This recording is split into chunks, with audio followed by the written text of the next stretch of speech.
نشر النجم المغربي سفيان أمرابط عبر مواقع التواصل الاجتماعي صورا له من المقابلة التي جمعت بين المانشستر يونايتد والأرسنال التي انتهت نتيجتها بخسارة الشياطين الحمر على ملعبهم الأولد ترافورد ب1-0.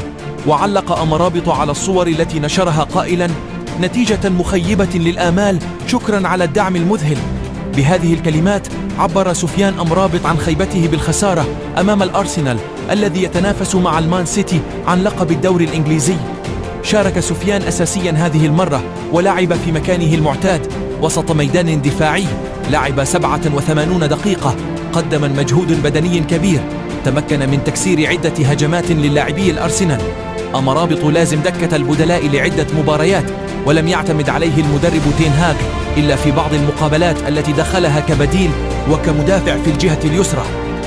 انتقل سفيان أمرابط إلى فريق الشياطين